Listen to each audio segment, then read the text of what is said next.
শত কাঁদলেও দুঃখ যাবে না, তুমি চলে যাবো সেখান থেকে।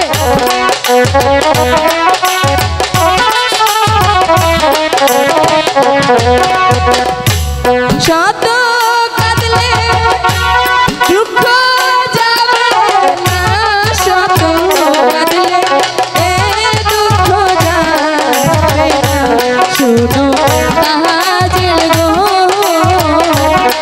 না জেনে প্রেমে হইজো না।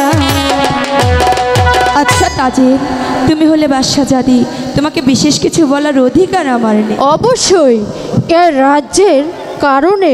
এ রাজ্যের কারণে। আচ্ছা, আমি শুনেছি তুমি নাকি আমার দাদার সঙ্গে পড়ালেখায় পেরে ওঠো না। তোমাকে একটি পড়ালেখায় পেরে ওঠে না তাতে কি হয়েছে? আচ্ছা, আমার বাবার তো কিছুর অভাব নেই। তোমার বাবা অনেক বড় লোক, অনেক টাকা আছে, অনেক পয়সা আছে।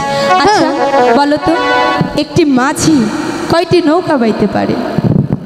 বাহ, সুন্দর একটি প্রশ্ন করেছে। একদম সোজা, বলো না। হ্যাঁ, কেন একটি মাঝি একটি নৌকায় বাইতে পারে? বাহ, খুব সুন্দর করে প্রশ্নের উত্তরটি দিয়েছো। একটি মাঝি শুধু একটি নৌকা বাইতে পারে। আচ্ছা, তোমার কি মাঝির অভাব পড়েছে? এ কি বলছো?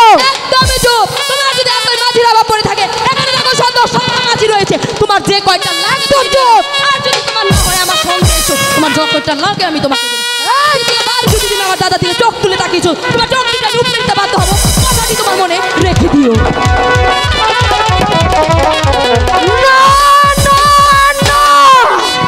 সামান্য এক মালিনীর মেয়ে হয়ে এই শাহজাদিকে করে যায় অপমান। আমিও যদি এর প্রতিশোধ না নিতে পারি তাহলে আমার নাম পৃথা কাজল নয়।